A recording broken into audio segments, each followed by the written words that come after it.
Hi Sherry, it's Chris from Calla Lily Studio. I thought I would do a quick video just to give you some tips on how to make the snowman. I had planned to do this first thing this morning, and my grandson, my 6-year-old grandson, came to visit, and he came with him, brought with him a little friend who I think is 2 years old. So I had a busy morning and didn't have a chance to do this, and I started this a little bit ago and my battery died in my camera, so I think it's not a good sign. So let me just do a couple of things to give you some tips on how to do the snowman. Thank you, by the way, for your emails. They are so encouraging, and I love responding to anyone's emails, but especially when it's about punch art, because I love punch art. So as you can see, I've done a couple. I'm getting ready to put together. I got to show you this box if I can. I love the paper on this box, and this is the last piece I have because I've made a few. And this I found on sale at Michael's today.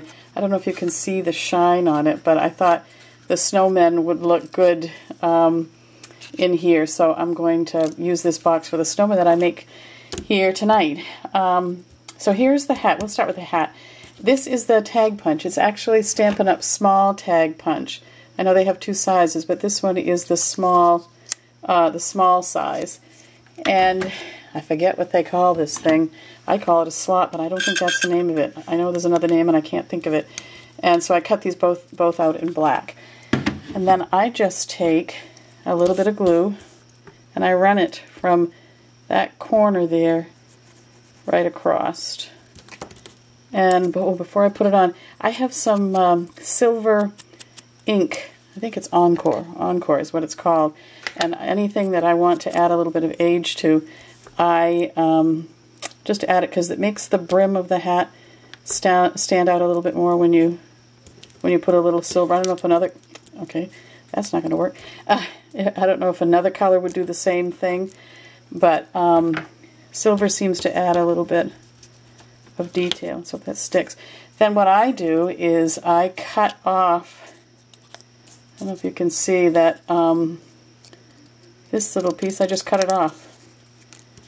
And of course it's always good to get this, let me just try that again, now that I've cut it off, to get it kind of even so you don't have one edge of this sticking out more than the other. So if it's in a perfect world. And then I just add a little bit of silver there. So that's the hat. And luckily I have a punch that does this little bit of holly sprig. And I just stick a little bit of glue on that. I love this container that I put my glue in. It has a little narrow, because I love glue. And I tend to get it all over me. Don't look at my craft room because I would never show it because it's such a mess right now. And then I have some of these red gems.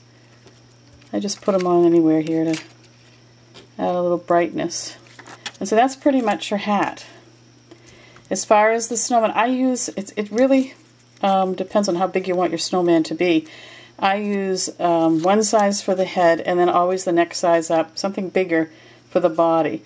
Let me get off this white because now you won't see it, but this helps.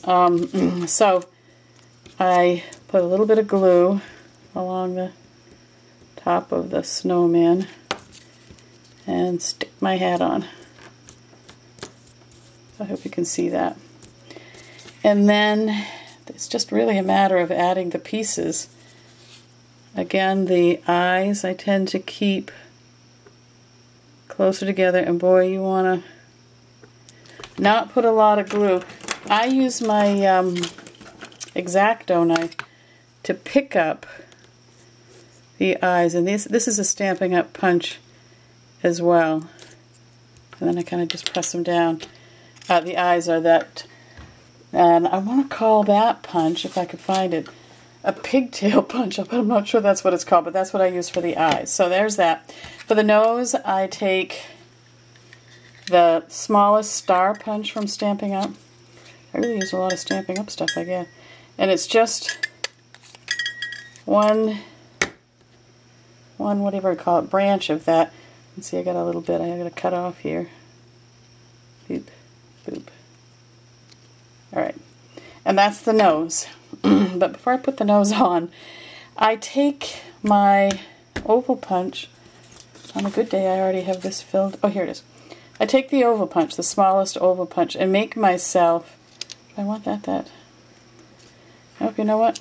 I guess that is the small oval punch. But while I'm doing this, don't think I'm insane. I just want to see if I like the bigger oval punch. I cut it out on the edge.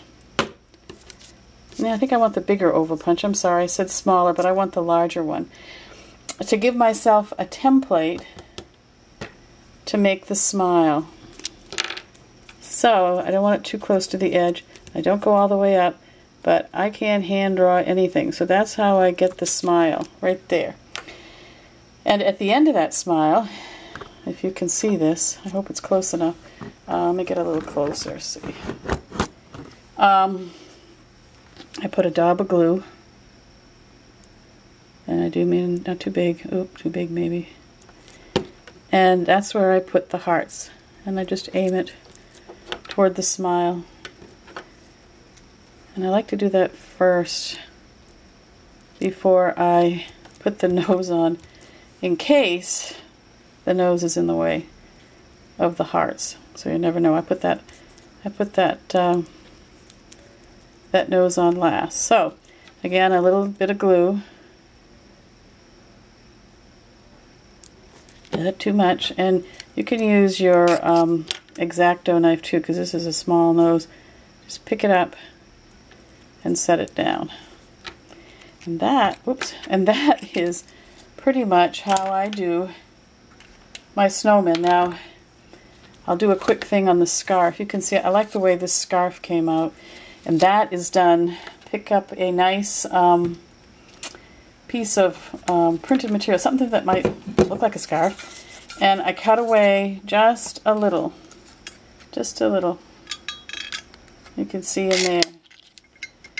So your next cut is really going to be the base of the scarf. If you're lucky, you'll have enough paper. So you see, so that gives you the rounded edge.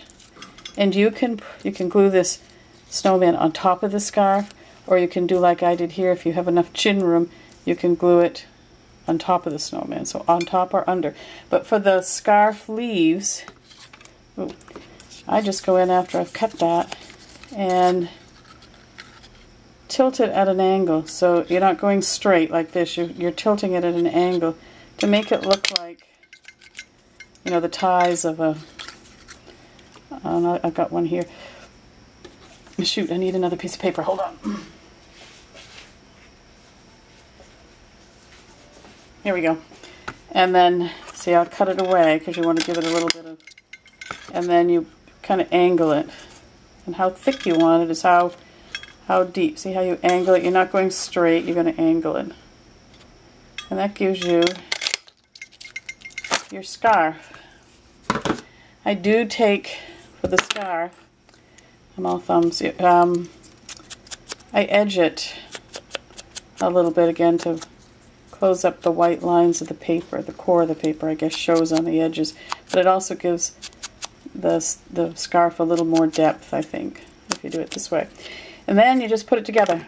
Again, I think on this one I will glue the scarf. I'll put it together first. A little bit of glue on the end. And you can glue this a little bit on the middle.